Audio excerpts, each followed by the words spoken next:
This is the type of research that Aubrey does all the time, and this is how she's able to make these incredible keynotes that you guys have seen. So check this out.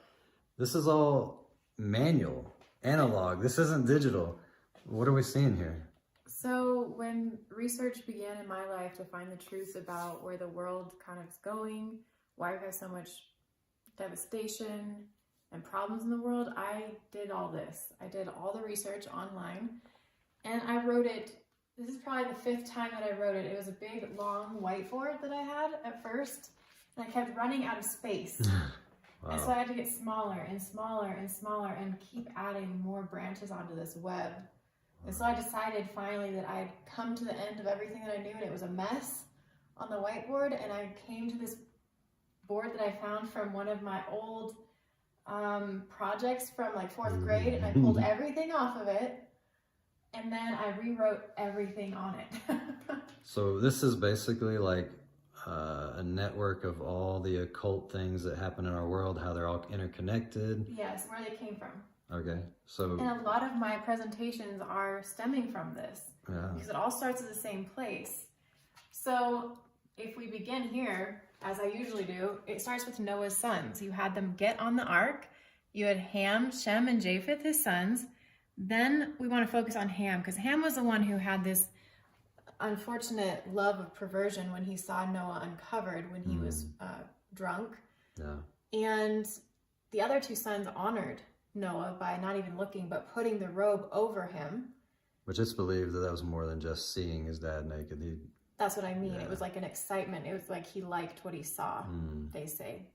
So Ham seemed to have this perversion in him, and his son, named Cush, then had his son named Nimrod, and that's where we get Babylon. He was the ruler of Babylon, the god of Chaldean mysteries, and father and son together, Cush and Nimrod. It says this in the Bible, right here, Genesis 10, verse 1 and 6, 11, verse 1 through 4.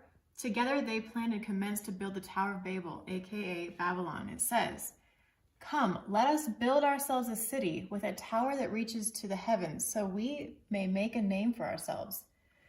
Here's my note, they wanted to be their own gods, doing as they pleased. Oh, do what thou wilt.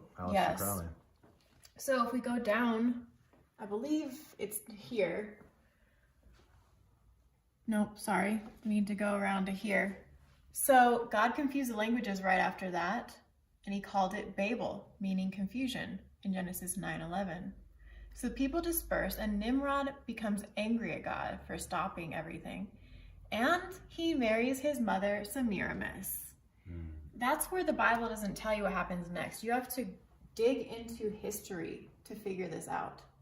So you always take history, biology, or nature, and God's word, and you can put it together, and they all confirm each other. Amen. Quite honestly.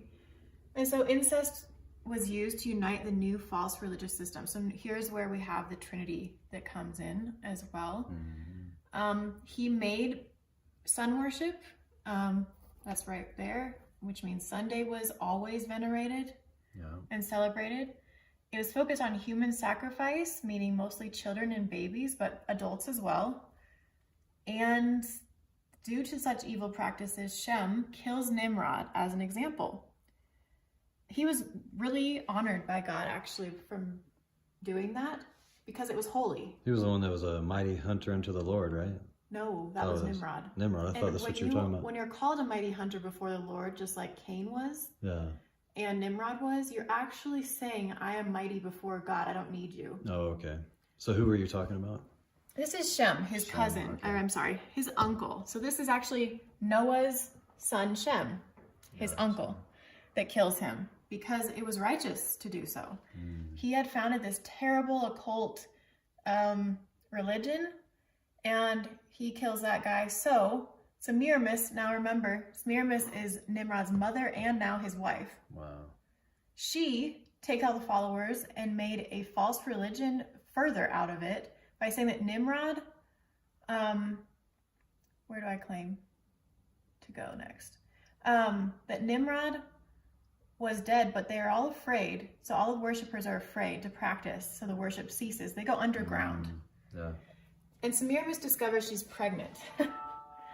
So she claims that she's going to cloak it in a new form to get people to do it again and again, which means, I didn't write that very well, but it means she's going to claim that this child is now the reincarnate sun god, son of the sun god. So she names Nimrod the sun god, herself the moon goddess, and Tammuz, which is going to be their son, the god of gods, basically. Wow. Her idea was to claim that when Nimrod died, he went up to the sun impregnated her with the child, which was actually Nimrod reincarnate as the sun god, thus deifying Nimrod, herself, and the child as gods. So that's really where, this trinity comes from. But Satan worship had to be done in secret, so they pushed underground. It was pushed underground by Semiramis because of many who still believed in the true God of Noah. So they're afraid for their lives, and so they go underground, and this is where secret societies are born. They actually had caverns, they had caves, they had these holes and hills that they made with lots of marble. You know, if you know that they always love their carved rock. Yeah, everything's really elaborate. That's where we also get the Masons, because these were the Freemasons, if you will. They were really good at building brick things and rock things. Yeah. So they would be the first people to usually create these cult caverns of worship that the secret societies met in. So they were a mystery religion that began where Satan was worshipped in secret. Mysteries, lies, deception, and mystery of iniquity. The occult and illusion was their practice. So when we go from there, man, this is so much. Yeah. Nimrod was the sun god, Semiramis the moon goddess. The child mostly is just named Tammuz, but he's also a god. Then we have Bel, Enlil, Jupiter, chthonic spirits. He's known as all these things. Baal, Balaam, Baal, all symbolized by the sun. Allah, Hadad, Ashub. The world begins to assimilate, and she becomes known as the Queen of Heaven. Her symbol's always the moon, Astarte, Ashtoreth. And that's why in the Catholic Church we see the quote-unquote Queen of Heaven, who they say is Mary, and she's standing on the moon. That's right, but that's amazing that you mentioned that, because right here it says, having set up all of this, she sets up confessionals where people must confess sins to her ordained priests, proclaiming her and her priests are the only and alone understood the mysteries of God, and that they were the only way possible to God. Wow. They also had to take secret oaths steeped in magic, deception, and illusion. That is the Catholic Church in a nutshell right there. Right. So you have the overthrow of Babylon by the Medes and Persians, and all of the followers of Baal, which had gone underground, all the secret societies and everybody, go to the island of Alexandria in Pergamos. I said that right? Yeah, Pergamos. Pergamos, yeah. Which became the seat of Satan. You can look this up, you can find it. Then spreading again later by the time of Christ to Rome, the final seat of Satan. So they went into hiding in Alexandria, where they became masters, magi's, if you will, ascended masters. All of them really practiced their crafts of levitation, meditation, demonic channeling, everything that we have today, sacrifice, torture. They all became masters at it. They just practiced and practiced on the island of Alexandria, where they would actually chronicle everything in their library of Alexandria for other people to use. And a lot of occult people are still trying to find bits and pieces of the books and knowledge of the island of Alexandria, because they want to get back to those days of that knowledge of the mysteries of the occult. So anyway, these are all the different names. In Phoenicia, Tammuz became known as, So in Phoenicia, Nimrod was known as Tammuz, ironically, and Horus. In Egypt, it was Osiris. In Greece, it was Eros. In Rome, it was Cupid, or the boy Jupiter. In China or Asia, it was Dioius. I don't know how to say that exactly. India is Wara. Babylon, the winged one, Bacchus. Centaur, Orion, Pan. So I'm not going to go through all of this, but you can just see it there, hopefully. Yeah. And she became known as Ashtoreth, Astarte, Isis, Aphrodite, or Irene, Venus, or Fortuna, Shingmu, and her child, or Cybele, Isis, Ishtar, Rhea, Diana. Okay, so you can go down and you can find all of those. But then I kind of took it and I was like, why? As I have a note here, why are they all the same? Male or female, it doesn't matter. They become, there's a duality of genders that happens. Yeah. So I started like down a non-binary or gender fluid. That's right. It's nothing new. And you can see that I started trying to understand where LGBT came from. And that was from Inanna, I found out. The Queen of Heaven. So again, it's her. You can tie it right back to Semiramis, the Queen of Heaven. And Cybele, as you've seen, hopefully you've seen my other presentations on androgyny. Yeah. Inanna is the same as Cybele or Astarte or all the different ones I've given in the androgyny presentation. It's the same goddesses. They're just called something a little bit different because of the way when these names and practices would spread to different cultures and places of the world, they would change the name a little bit because mainly they couldn't say the words in their language. So Isis, it was like, I see, like you saw here. Well, we still have that today. You know, somebody named Michael, like myself, I'll be called Miguel. Yeah. Or Miguel or something. Right. Michelle in France. That's right. So anyway, going forward, I finally came to more understanding on this topic, like I said, that I presented in my androgyny presentation. And then I was just getting upset. And quite honestly, I went through a lot of depression going through this. This took 2 whole days to research and set up and rewrite and rewrite and rewrite. My parents watched me in this like stoop of just depression and crying and finding out where all this comes from. So war and killing, all matters of blood sacrifice, human, animal, or other, are made to conjure elemental forces that collectively relate to satanic, Baphomet underworld realms. Used by Satanists, witches, voodoo, and Islam, using killing and or drugs to allow one's body to be possessed by spirits to give control, get addicted, feeding into Satan's power. They use sacrifices and killing to cause disassociation, trauma, and abuse to develop split personalities. Wow. And perverse coping mechanisms such as sociopaths and psychopaths, opening doors to being used by Satan further. This is MK Ultra. This is what they do to the celebrities. They split they That's fragment their personality. That's right. So I did this for each problem that at the time came to my mind. Drinking, it comes from Dionysus, Shiva, and Odin. Those are the main gods that you would find drinking under. And it's part of the faith for pagans to do because it honors the gods and pagan ancestors. Okay? So the pagans, they emphasize responsibility of drinking in mediation or moderation, balance between enough good and evil, harmony with both to praise the gods, but be responsible member of society. So we see that in our society. Why are they promoting moderation just like the pagans did way back when? To have chaos and order in a balanced mixture put together. Yeah. Just so anybody knows, we will be covering topics about drinking, smoking marijuana, all these things that intoxicate your mind. The Bible over and over says, be sober, for Satan is like a roaring lion seeking whom he can devour. The Bible wants us to be sober, and people bring up these verses like, well, Jesus turned water into wine and a little wine for the stomach. You look at the original context, that is actually talking about grape juice. It's talking about new wine, not fermented wine, not death.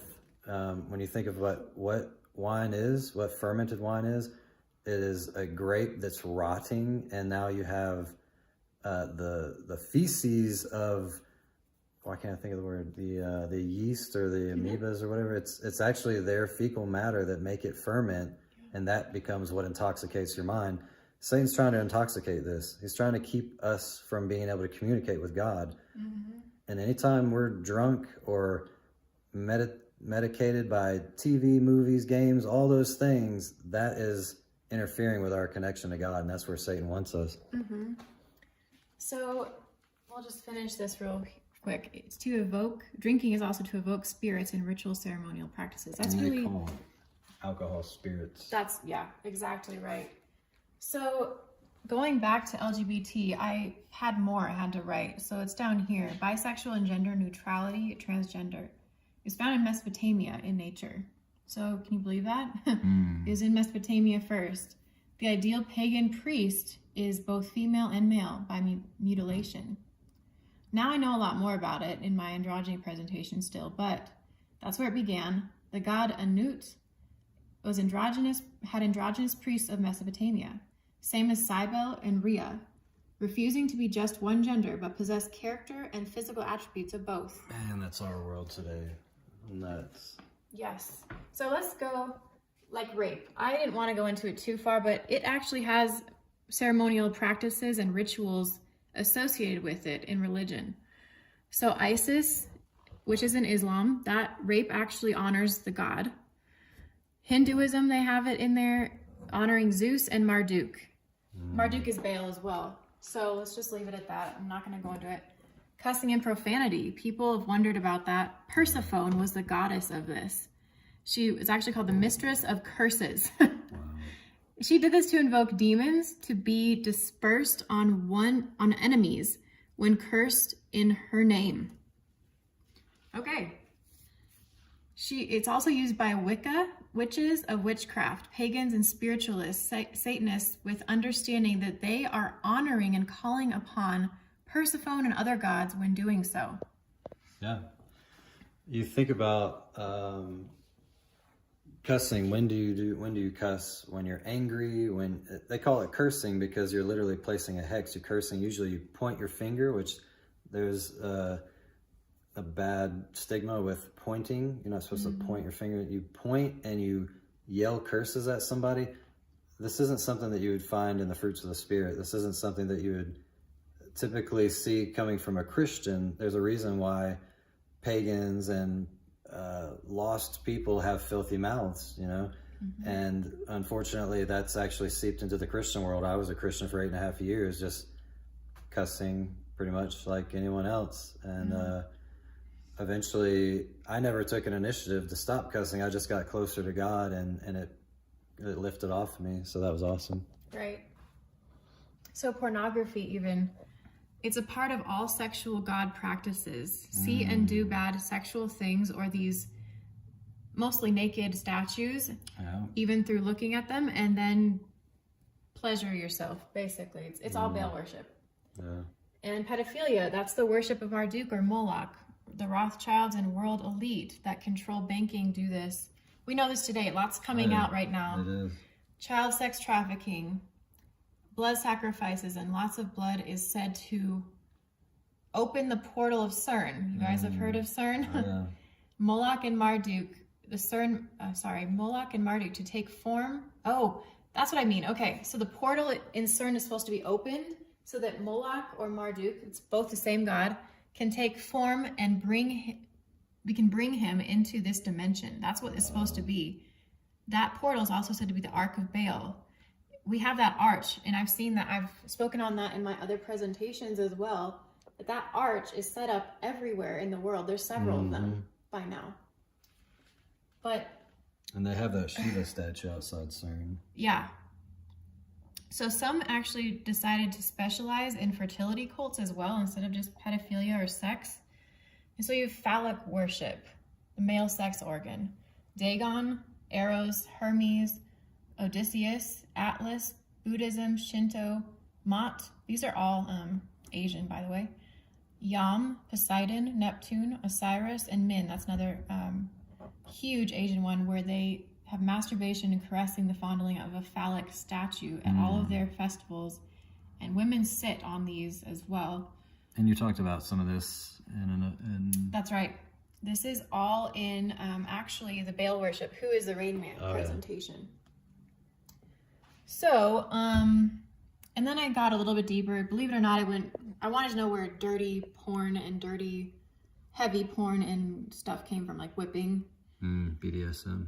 Yeah. So, specifically this type, Min worship, included whipping sexually, sex and drunkenness for transcendence, gagging the female with a penis, and whacking in the face with it. Which you see in almost every porn. Yeah. You worship the image on your knees in position to be penetrated from the back for women. Wow. So this is just, again, this is probably as deep and as dirty as I want to get, but that's where all that comes from. Then you have yonic worship, which is a female sex organ. They use the pentagram or the lotus flower for depictions of this and teaching the erogenous sites. So flower to represent the female organ, right? Yes. And this originally comes from Astarte, Ashtoreth, which is mentioned in the Bible by name. All these statues and groves and poles of Asherah, which we have maypoles today, they're the same thing. Yeah. Ishtar, Diana. So it's the same as Baal worship, using Asherah or Asherah poles as sexual orgy places on hills in worship to Baal or Tammuz or Nimrod, bringing back warmer weather for Easter Sunday. This is what Easter Sunday is. If you haven't seen my presentations on the holidays or Who is the Rain Man, or all these things kind of linking these things together, now you know. Yeah, check that out. So this was a fertility cult practice. It also reenacts female prostitution. The temples were full of it in honor of Inanna, using knives and whips, dancing frenetically, so kind of freaky like, I guess, if you want to put it that way. Like just like what you see at a stripper doing, Right. dancing on a pole and Well, there you go. You have the pole. seductive. The pole again with stripping. So self-mortification, that's shaming the woman into submission, like she has no worth. Okay, we see that in rap actually a lot. Yeah. So here we have alchemy and devil and witchcraft worship. That comes from Venus. Deeper penetration, they actually use sex to do this. With deeper penetration, they did this in the groves. And the positions were part of sensing new levels of devotion. You have this, what's that book? The Kama Sutra. Yeah. It's all about this. I'm also thinking of Aleister Crowley's That's right. Sex Magic and Thelema and all of that. Yes. This is used heavily in Hinduism and the Kundalini.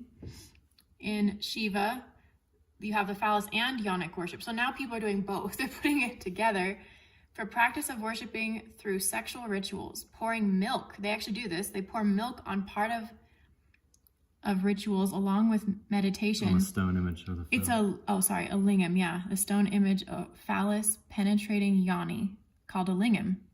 They buy it, like they do other idols, and they pour that on top of it to have fertility. And they use meditation, prayers, yoga, and sexual practices to achieve transcendence. Marijuana is sometimes involved. Food sacrifices, as we know, we've seen them, offered to images of Shiva. Transcendence achieved through deeper penetration and stretching the female organs out through positions, called the Kama Sutra. Wow, so that's why they have women do these crazy yoga and bending in different positions and all that. That's right. And we have Tantra, yeah. masturbation, all from that stuff. All right, where are we now? Abortion, the worship of Baal or Moloch. We should know that they were the statue that burned fire, heavy-going fire, and they'd put the baby into that fire. Sometimes on the burning hands of Baal. Right. So that's where abortion comes from.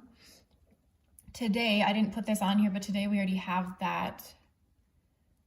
It is abortion. It's using, abortion to do that instead of fire. Right. They just, now they wear lab coats and make it look clean and Scientific. they make it look like it's your right, actually. Don't take my rights away to abort my child. Right. So down here, let's see. They used, I went further. Anal sex and oral sex. We saw this actually again in my Who is the Rain Man presentation. But oral sex was at Baal Peor. It was a grove or a meadow in which they used to do this on top of you can see pictures of that in the presentation. It was god of the Moabites. Baal Peor is a god of Moabites, where they did this obscene sex rituals and then would kill a child. So, population control. Bill Gates. Yeah, we do have Bill Gates. I didn't write it, but I did look him up and he was included in that Freemasons always plan to kill off people which are deemed unnecessary because they're not in the elite group of understanding or banking. They're called the useless eaters. Yes. They're in the inner group. Why they think they can do this is because they're in the inner group of Baal worship. And they have mysterious ways in which they don't think you know about or should know about. So they put toxins and air pollutants, birth control and sterilization, biological warfare, and resources and viruses to do that. Toxins and air pollutants used to be a conspiracy theory, but now Tennessee has actually banned chemtrails. However you can do that, I'm not sure, but it's actually a law. You can look it up. Yes. So if you look here, I covered the hexagram because I wanted to know, all right, is the hexagram itself occult, basically? Which the hexagram is the quote-unquote Star of David that you see all the Christians flying. Yeah. I stand with Israel. So symbols used to invoke demons. That's why you say to put a hex, that says hex, Yep. by the way, on others. A truly Baphomet or Kabbalah symbol. Hexagram shape is on top of Saturn, they say, from NASA photos. So here you get into Saturn worship, which we'll jump to in a minute. Has the storm eye or the all-seeing eye on it, they say. It's used in Hinduism, yoga, Satanism, spiritualism, Luciferianism, witchcraft, etc., originally from Saturn worship. The symbol is given to denote Jews by Hitler's friend, which was a Rothschild. Even though a menorah, I found out, was a symbol of the Jews. A true symbol. So TV, the menorah radio is the 7-branch candlestand. That's right. Yeah. TV, radio, media, and video games. This is covered again in my other presentation. I ran out of space. Yeah. Quite honestly, I got too tired of going into deep, dark topics at one time. So I left this open. I just said Saturn's black cube. I explained that so much more in my other presentation. So go look that up again. It's Who is the Rain Man? One last thing. We mentioned Saturn worship all of a sudden. So now we have to transition into where we see this. Actually, one of Nimrod's names, and his other name Baal, is the same as Saturn. So Saturn was known as Satur, aka Pan, Kronos, or Cronus, Seb, Set, and El, also called the Unconquerable Sun or Sol Invictus, the title the Pope calls himself. That's true. Symbol is the bull. So here's other names again, which you can find. But he had raving and clubbing parties, which was usually called Saturnalia, this festival of Saturnalia, if you've heard of that. There's a week-long pagan festival December 17th through the 23rd. Basically, we get Christmas from this, according to the Julian calendar. So in our Gregorian calendar, it's December 30th through January 5th. So it really doesn't matter. I know it doesn't make it coincide with December 25th conclusively, but it is. They always go based off of the position of the equinoxes and solstices. So that gives a little bit of wiggle room each year, according to the location of those things. So they did gambling, orgies, rape, and all sexual licenses. Children were included in this. I hope you know that. Only in undergarments, that's what you were allowed to have on. Cross-dressing, dolls representing remains of human sacrifices that had happened, drinking, loud music, blood pudding. They would eat blood pudding, and to represent animal and human sacrifice as well. This is spirit cooking. Yes, there you go. The word gala, such as the Met Gala, was used for festivities. Wow, all the celebrities go to the Met Gala. Yes, and this was basically a combination. When you really get down to it, they want you to worship all the gods because all the gods truly are Satan. That's right. So pagan worship was a combination of sun, moon, stars, celestial objects, idols, and statues, the pantheon of many deities, and the worship of drinking, sex, and nature. I think I covered it all. But that's everything. That's where, I mean, I have this part as well, covering some of the holidays, the Yule logs, where they came from, candles, tree, and decorations. That all came from a hot cross buns. We'll just read this. Cooked in and to the Queen of Heaven. That actually comes from the Bible. 40 days of weeping became Lent. Easter, the eggs are symbols of fertility as pagans worshipped Easter Sunday. and would go up to the mountainsides early Easter Sunday to practice sexual practices of producing new life. That was rape and also orgies. In recreating marriage of Dumuzi and Inanna, as myth would have it, temples of priestesses of reenacting sexual acts of Inanna were held in worship of Dumuzi. So temple prostitution was born and orgies. Valentine's Day came from honoring Cupid and Venus. So let's go back up to here where we talked about the Yule log, candles, tree and decorations, hot cross buns, weeping for Tammuz, Easter Sunday. This all comes from the cold season comes annually, and they believed their sun god was leaving.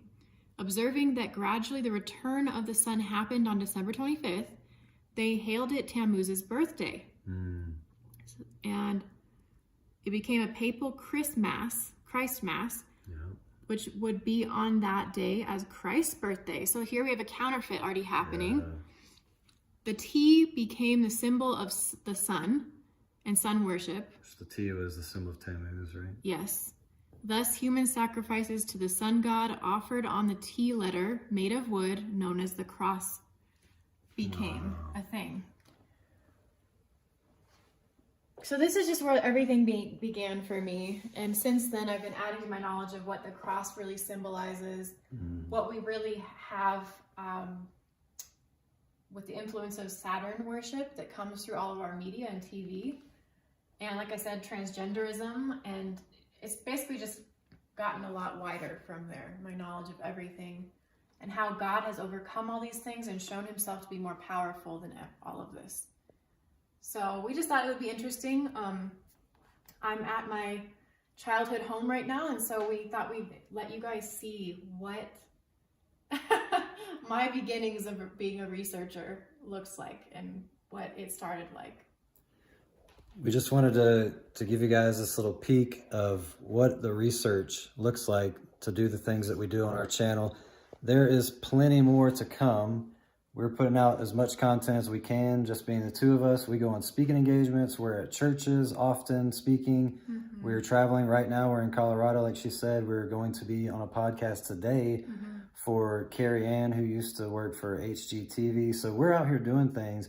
If you guys want to help support us, you can do so by going to these digital forms that we have: Cashapp, Venmo, Zelle, PayPal. You can go to our website, CandidTruthOrg. You can click the donate button. You can also check out our merch. We got cool shirts, stickers, all kinds of stuff that you can represent. You can wear something cool like a Bible verse on your shirt, and that actually helps us. We get about $5 per shirt that sells. And we just can't thank you guys enough for your support, your love, all the comments that have been coming in. We've been trying to respond to every single one of them. It's amazing. We love seeing this community grow.